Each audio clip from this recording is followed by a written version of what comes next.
तो दोस्तों आज हम फिर से आपके लिए लेकर आए हैं देश दुनिया की सभी ताजा बड़ी खबरें। फटाफट एक एक कर विस्तार से आज आपको बताएंगे, तो वीडियो को अंत तक जरूर देखें। दोस्तों वीडियो बनाने में हमें काफी मेहनत लगी है, तो वीडियो को दिल से लाइक कर दीजिए। दोस्तों पहली खबर में आपको बता दें कि ज्ञानव्यापी मस्जिद को लेकर तुर्की और बांग्लादेश के बाद अब पाकिस्तान से मोदी सरकार को लगा बड़ा झटका। पाकिस्तान ने भारतीय मुसलमानों का समर्थन करते हुए ज्ञानव्यापी मस्जिद को लेकर मोदी अमित शाह पर बोला हमला, भाजपा को झटका।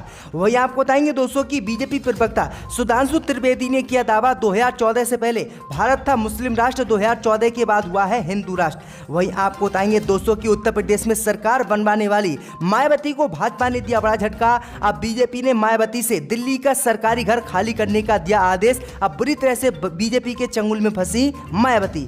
वहीं आपको बताएंगे दोस्तों की केरल में मुसलमानों के खिलाफ तलवार रहनाने के आरोप में विश्व हिंदू परिषद की महिला सदस्य के खिलाफ केस हुआ दर्ज। अब मुसलमानों के सामने मांग रही है माफी, कहा हमारे ऊपर मत दर्ज करवाओ एफआईआर। इसी के साथ आपको बताएंगे दोस्तों की सिंगापुर में पानी की कमी के कारण पेशाब और मल से बनाई जा रही है बियर, लोग खूब चाव से पी रहे हैं। वहीं आपको बताएंगे दोस्तों की योगी सरकार ने हिंदुओं को दिया आज उत्तर प्रदेश में बड़ा झटका। कहा अगर दूध देना गाय ने बंद किया तो गाय को छोड़ा तो होगा किसानों पर मुकदमा। वहीं आपको बताएंगे दोस्तों की राकेश टिकैत के ऊपर स्याही फेंकने को लेकर वीकेयू के पद अधिकारियों ने बुलाई इमरजेंसी बैठक, कार्यकर्ताओं को किया अलर्ट। भाजपा के कार्यकर्ता कर सकते हैं राकेश टिकैत पर दोबारा से हमला। तो दोस्तों सभी खबरों को आपको एक एक कर बताने वाले हैं। वीडियो को लाइक कर चैनल को सब्सक्राइब कर दे और हमें कमेंट में बताएं कि आपके जिले किस राज्य से हमारी खबरों को देख रहे हैं। इसी बीच पर तो दोस्तों अगली खबर की ओर, तो तुर्की बांग्लादेश के बाद अब ज्ञानव्यापी मस्जिद के लेकर पाकिस्तान से मोदी सरकार को लगा बड़ा झटका। भारतीय मुसलमानों के समर्थन में उतरकर पाकिस्तान ने मोदी अमित शाह पर बोला बड़ा हमला।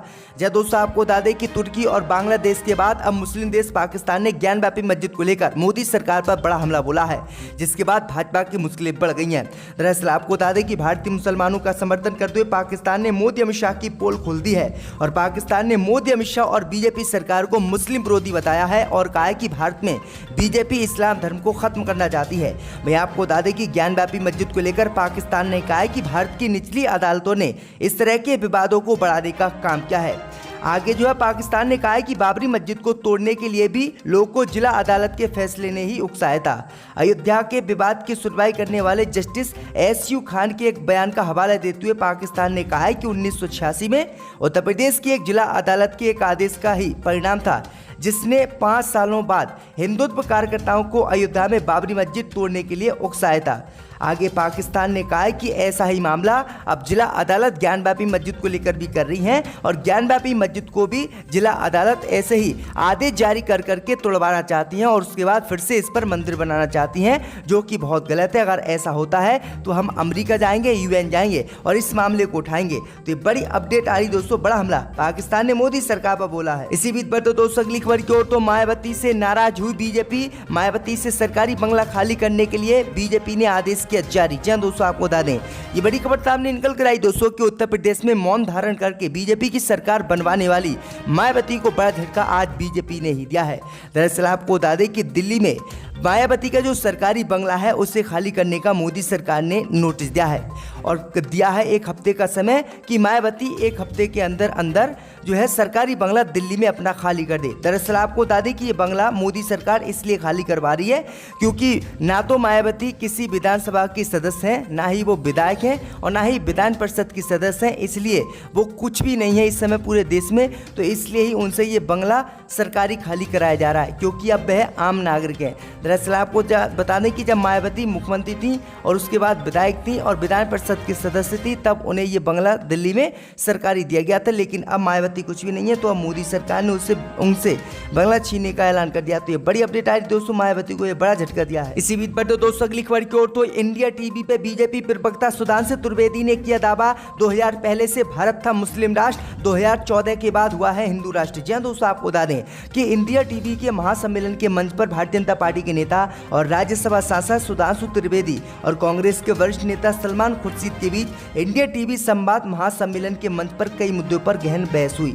चर्चा के दौरान बीजेपी प्रवक्ता सुधांशु त्रिवेदी ने सलमान खुर्शीद से बात का जवाब देते हुए राहुल गांधी पर हमले के साथ ही अपनी बात शुरू की। बीजेपी प्रवक्ता सुधांशु ने कहा है कि 2014 से पहले, माफ कीजिएगा, उन्होंने कहा है कि 2014 से पहले भारत आंशिक मुस्लिम राष्ट्र था और 2014 के बाद देश सही मायनों में सेकुलर और हिंदू राष्ट्र हुआ है। इस दौरान सुधांशु त्रिवेदी ने कहा है कि मुस्लिम समाज में कुछ लोग औरतों को दबाना चाहते हैं। उन्होंने कहा है कि ईमान मानो तो पूरा मानो, कानून मानो तो पूरा मानो। बीजेपी सांसद ने कहा है कि हिंदू समाज में शादी महज एक कॉन्ट्रैक्ट जैसा नहीं है। उन्होंने कहा है कि मोदी सरकार ने इन 8 सालों में देश में आतंकी घटनाओं में कमी की है, अब जगह जगह बम नहीं फटते हैं। इतना ही नहीं, सुधांशु ने कहा है कि 2014 से पहले भारत एक मुस्लिम राष्ट्र था। तो ये बड़ी अपडेट आई दोस्तों कि किस तरह से भाजपा मुसलमानों को बदनाम करने पर देश में लगी हुई है। इसी बीच पर तो दोस्तों अगली खबर की ओर, तो केरल में विश्व हिंदू परिषद की महिलाओं ने मुसलमानों के खिलाफ लहराई तलवारें तो केस हुआ दर्ज, अब जाएंगी सभी अंधभक्त जेल।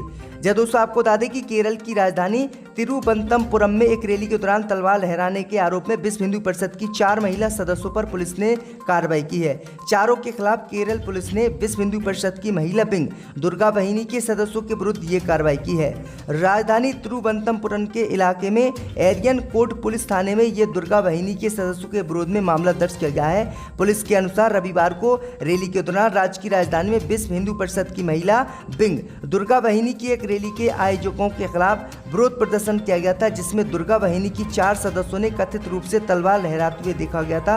ये वीडियो बाद में वायरल हुआ था और अब इन अनभक्तों के खिलाफ कार्रवाई की गई है और ये जितनी भी औरतें हैं जो मुसलमान के खिलाफ विश्व हिंदू की जो है तलवारें लहराकर उनके कत्लेआम करने की धमकी दे रही है, अब ये सभी जेल की हवा खाएंगी। तो ये बड़ी अपडेट आई दोस्तों कि अनभक्तों को ये बड़ा झटका लगा। इसी बीच पर तो दोस्तों अगली खबर की ओर, तो पेशाब से बनाई जा रही है कई देशों में बियर, लोग खूब मजे से पी रहे हैं। दोस्तों आपको बता दें कि देश में लोग हैं जो बियर पीने के काफ़ी शौकीन है। वहीं दुनिया में बियर को सबसे लोकप्रिय पदार्थ माना जाता है।